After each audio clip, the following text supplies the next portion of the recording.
Welcome back, everyone. This is the last week of August slash the beginning of September of Dunk's Movie Corner. So this is episode, oh man, I want to say 8 or 9 or something like that. Either way, if you're new here, well, you've missed quite a number of rambly episodes, but if you're not, welcome back. Again, this is where I watch quite a bit of movies and figure, hey, might as well tell some people what I thought about them. So every week, I just kind of give a fairly quick recap of what I watched and my thoughts on them, if I liked it, if I didn't like it, how I rated it, stuff like that. Obviously, these are just my own opinions. You're welcome to watch this stuff, form your own thoughts and such on them. And if they line up, great. If not, that's okay too. I watched a lot this last week, so I figure I don't really want to banter too much prior. I'm just going to kind of get into it because I think I have a fair bit to say. And I try to keep these episodes fairly close to around, not crazy long, be somewhere between like 15 to 20, 25 minutes. I don't want, at least personally speaking, if I just was listening to one person talk, I don't think I'd want to listen to it for an hour. My other podcast that I do with my brother, which is called The Movie Bros, which we watch one movie per week and we talk about it and kind of banter about that. That one I'm totally fine with it being 30, 40, to an hour long because it actually is like more of a discussion. This is just me talking at you, not talking with you. So if you're welcome to check that out if that's kind of more your thing. That's on Spotify as well. It's also on Instagram at _movie bros, just like this is at Dunk's Movie Corner on both Spotify and Instagram. Either way, let's get into it. I ended last week / started this week again. I'm kind of using the term week a little more broad as not so like Monday to Sunday, that kind of thing. So it might overlap a little bit here and there, but I either finished last week or started this week with Love Lies Bleeding. This was the 2024 like lesbian heist murder. There's a lot of interesting things going on. I think the ideas are interesting, and if I look at how well it's rated pretty well. I think it's like a 3.6, which is not too bad.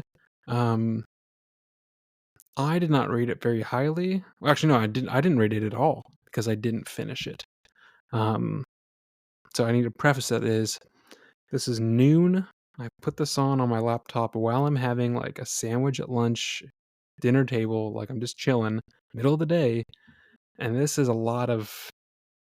It is. I would say it is rated R for a reason. A lot of it is like. Granted, I turned it off after about 40 minutes. It's a lot of hardcore lesbian sex, and not that I'm inherently against that, but I'm also this was not really what I had in mind for my midday meal. Either way, I might come back to this because again, there are a few people that I follow that rate it fairly highly, and again, some of the stills don't look good, but it's also Kristen Stewart, and I cannot get behind her as an actress. I've yet to see anything that I actually like her in. So I might not come back to this. We'll see. Dave Franco, Ed Harris.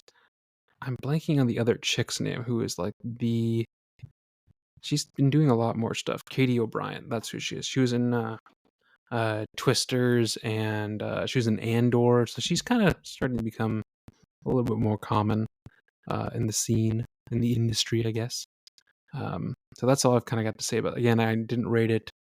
I don't think I have the knowledge to give it a rating, for lack of a better word. However, from there, I went and saw, or didn't go and see, I saw at home The Current War. I feel like no one knew this came out.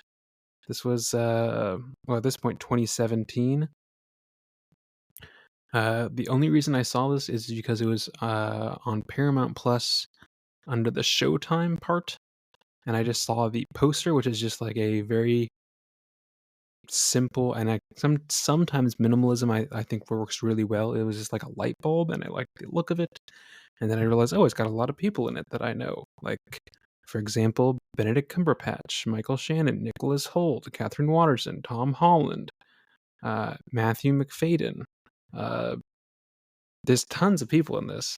And the subject was fairly interesting because, like, I don't know, for some reason in my mind, I always thought the war over electricity was between Edison and Tesla. Maybe that's because I've seen The Prestige too many times. Who knows? But I kind of forgot that Westinghouse was a person, which Michael Shannon plays. And if you know Michael Shannon, he always plays this like super angry, in your face, like kind of. He's usually a bad guy, but in this, he was just like the quiet, reserved, like gentlemanly. He wasn't inherently the protagonist. There wasn't really like a side. I like that it wasn't just like, oh, it's this person, versus this person, and you're rooting for this person kind of thing. Like everyone kind of had their flaws and reasons why you want them to succeed. Cumberbatch as Thomas Edison, Nicholas Hoult as Tesla. Um, but because the whole movie was all about electricity and things like that, they had a chance to do a lot of interesting things with cinematography, with lighting. Um, Yes, if you've seen The Prestige, I know, and this is not the second time I referenced this. They did this scene in the field in the snow where they're lighting up light bulbs in the snow. They also did that in this, but I don't know. There's just several points.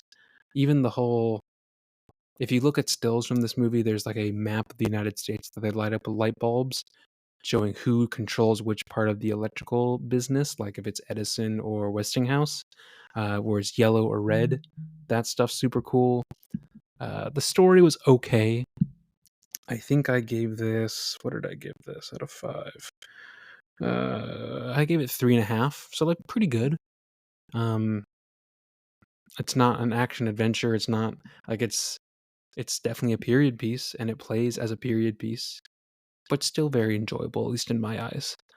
Um, from there, I kind of changed gears, and I just needed something easy to watch, and to be honest, not watched. Like I think I was doing laundry or vacuuming the house, or I think I was just doing something else, and I didn't want to put all of my attention into watching something.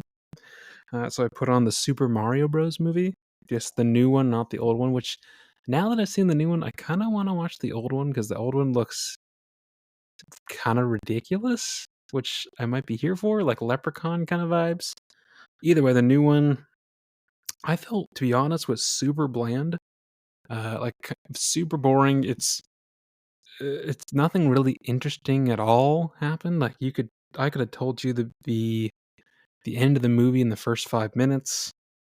The whole thing is really just a catalyst for references for Nintendo and marketing for Nintendo, which I get, and I'm sure a lot of people probably love that. It's good for kids. I think it did well, but like some of the casting choices, I did not agree with.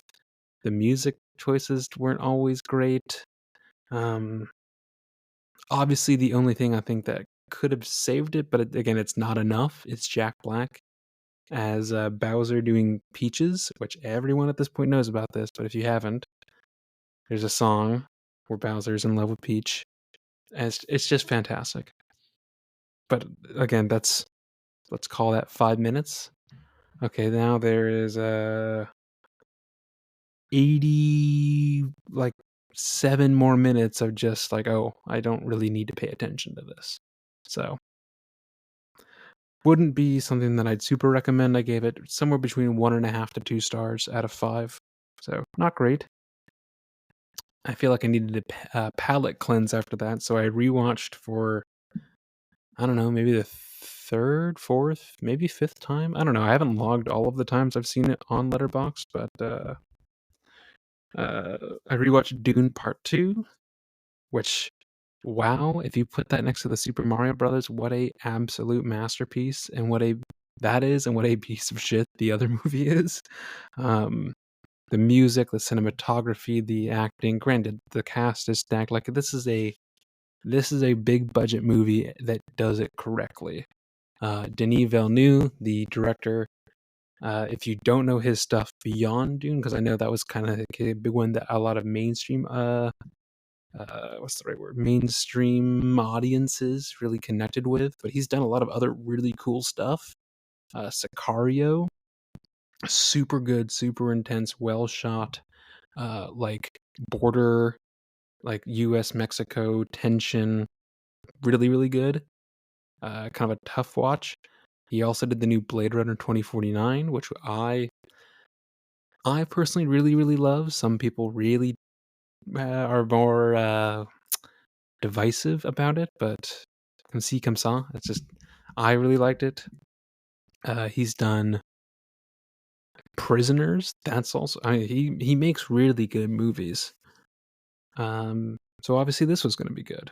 As much as I kind of feel meh about Timothy Chalamet as Paul, he did, I think he did the job. I hope Dune Messiah A gets made and B is good, because I feel like from what I remember and from what people have told me, it's not really as much of like an exciting action movie as the second half of Dune, which is what the movie is. And I'm glad, again, as a separate tangent, I'm glad that they broke it up into two movies. Like David Lynch tried to do all of Dune in one movie, and it's just not a good idea at all. And just a side note, and then I think about it, I think I've probably said this before if I've ever talked about this movie on any kind of podcast or to anyone, but the only weird casting, because again, I think everyone is great, is Christopher Walken as the Emperor. It's Christopher Walken. Like, it just seems like such a weird, like, he's a good, just old man, but like, the way he speaks for such a serious, like, movie, I don't think works at all. And also, they don't really give him much to do. I mean, he's in it for the last maybe 10 minutes, and they build up Austin Butler to be this big bad. And again, he's in it, but like, I don't know. They feel like they have wrapped up a lot in the second part, and all the like things that they're gonna have to confront in the third is this unknown. It's I don't know. Now that I think about it, they could stop it too and be maybe fine. Granted, there's a lot more story to tell. I don't know. So that's 4.5 out of 5. That's almost a perfect movie, I think. From there, I watched Anatomy of a Fall. This is something that Hayden, my brother, and I chose out of over 100 movies. Again, we've got a little like rotating picker wheel of different options for movies for our other podcasts. Again, that's the Movie Bros. And this just was the one that decided to come up. This was critically acclaimed. This is a foreign film that I think it may have won an Oscar. I can't remember. I'll have to look back into that before he and I record for that episode. But it's about, well, I don't know if I really want to explain the whole thing. If you're interested, Google it. I liked it. I don't think I loved it. I think I gave it a 3.5 out of 5. Like, it was a lot, kind of like a whodunit, but not like that suspenseful. It was very like a slow burn pretty much the entire time. There wasn't a lot of like moments or anything like that. It was really just like watching things unfold, which, and maybe that's more realistic about what actually happens. And it was interesting to watch about how like this court system worked and how this person's trial went. Do I ever need to rewatch this? No, I don't think I ever need to rewatch this. Would it maybe make more impact if I'm French? I don't know, because again, it's set in France, because it's a whole thing. But anyway, it's set in France, so some of it is in French with subtitles, some of it's not, some of it's in English. Yeah, I think I think I'm glad I saw it, but I don't think I love it. From there, after I don't know 5-6 weeks, I finally got around to going to see in the movie theater, which I think was the right call, to see Twisters. And I say it's a right call because wow, that movie's sound design and just like the bigness of a disaster movie, or not lack of disaster, sort of disaster movie done correctly. And I might have to talk to Hayden about this because it wasn't really a reboot, but it wasn't really a sequel. But I think it accomplished exactly what it needed to accomplish. Um, Glenn Powell is almost too charming. Like, he's too one of those, like, handsome, pretty boy, but, like, "Oh, I rescued this puppy, but also I, like, have this, like, jokery, like, I don't know." Like, I think he's this generation's maybe, like Tom Cruise kinda vibe. Um, the main chick, Daisy, or I think her name actually in the movie is Kate, but, uh, the actress Daisy, what's her name? Daisy Edgar Jones, excuse me. She's a babe. She's super cute. A lot of cute little outfits. Uh, cool. And I feel like again in this movie, what they did more than the original with Helen Hunt and, of course, now I can't think of the guy. I mean, he's iconic guy. I can't think of his name. Either way, what they did in this one more than they did in the previous one is they actually explained. If you were really listening, I don't know if how much of it is accurate or not, but they explained why the tornadoes do what they do and what tornadoes need or don't need to function. And while the first one was just like seeing twisters and surviving twisters, this one was like, okay, what can we do to either prevent or stop? And there were some interesting dilemmas there. Um, Anthony Ramos, I just feel like he's not getting great roles because he's clearly just, this whole movie is. I know it's his character, but and someone needs to play it, and I don't think he played a fine. I think he did a fine job doing it, but like he's clearly just second fiddle to Glenn Powell. I know he was like the front man of that recent Transformers movie that really did not do good. I saw him in The Heights, and I think he actually did quite well in that. Um, I know he's supposed to play a villain in one of the new Marvel series, I think, in Ironheart. He's the Cloak or Red Cloak or something like that. In the comic, he was a cool villain. We'll kind of have to see. I hope he does cool things. I like him as an actor. Um, Maybe I just like rooting for not Glenn Powell, which I also think I'm glad he's. I think there needs to be a sort of a front man in Hollywood, or at least like the pretty. Like I feel like there's lots of different characters to fill, and I think all of them are represented in this, which I'm glad for.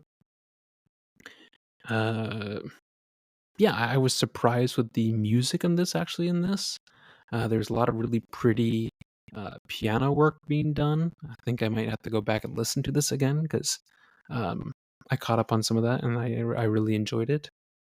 And the sound again, I've said this before, but if you can in the theater, don't rent it and watch it on your laptop or at home. Like I think it's still showing.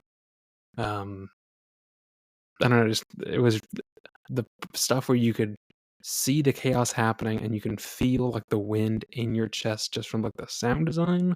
Super cool. From there, I don't know what prompted me to watch these, but I watched Jack Reacher, which was the 2012 Tom Cruise.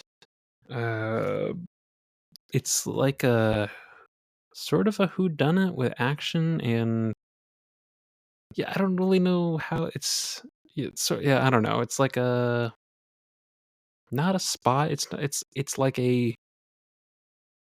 it's like Mission Impossible's like step cousin.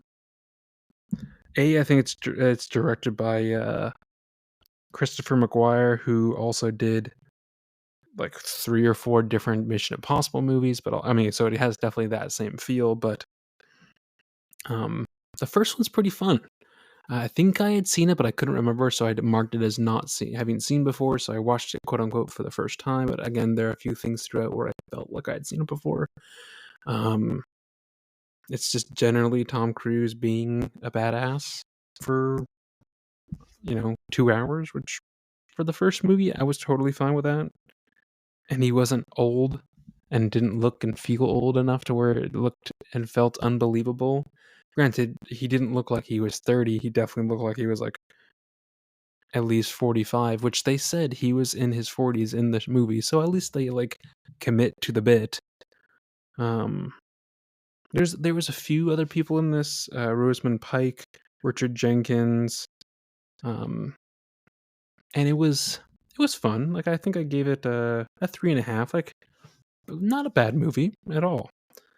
Then I watched not the again, it's, I would say, less sequel and more just it's in the same universe, which was Jack Reacher Never Go Back, which came out uh, 4 years later in 2016, and it's almost the exact same story, more or less. Again, he's like a an investigator that works for the police and the army, and it's just like, oh, there's a conspiracy. This person did this, or they maybe they didn't do this. I'm gonna hunt down the truth, even if it means breaking so many goddamn people's knees. Like, between the two movies, it's like his signature move. And there's one point, like, it's just him kicking people's knees in from the side, and like, I laughed out loud at one point. Uh, where was he? I think he was on a bus or something like that, and he has this fight with this guy, knocks him unconscious, and then while the dude's unconscious, the guy, Tom Cruise, kicks his knees in so like his legs are broken. Like, cool, but also like, all right, dude, we fucking get it. Like, I even like wrote on my my letterbox review. I said, boy, he loves kicking knees out. Like, goddamn. Um, it was because it was more or less the same movie, and it felt kind of meh. Um, I only gave it a 3 out of 5. Again, it wasn't a bad movie. I think generally Tom Cruise does not make bad movies. Some of them are better than others. And this was also not the same director. This guy was Edward Zwick, Zwick.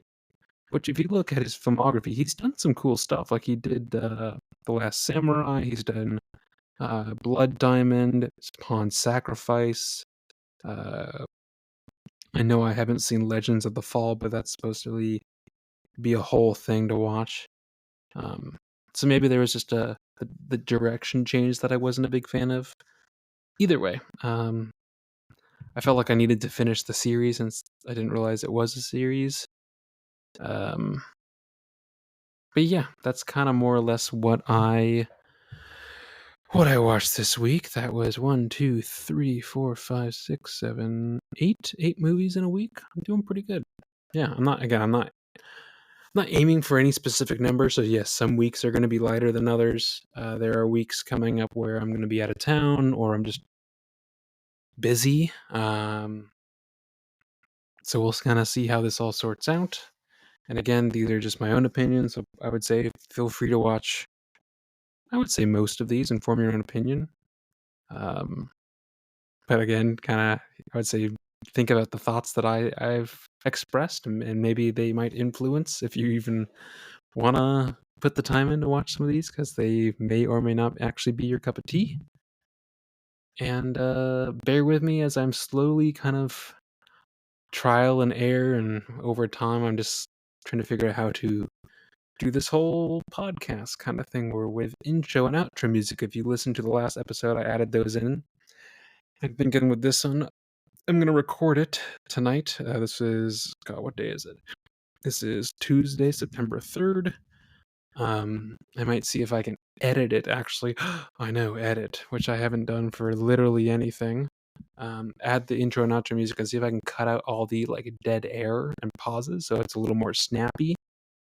Granted, it's only 23 minutes and some pauses I think are going to be fine, but just to make it a little more lively so you're not just listening to uhs and ums.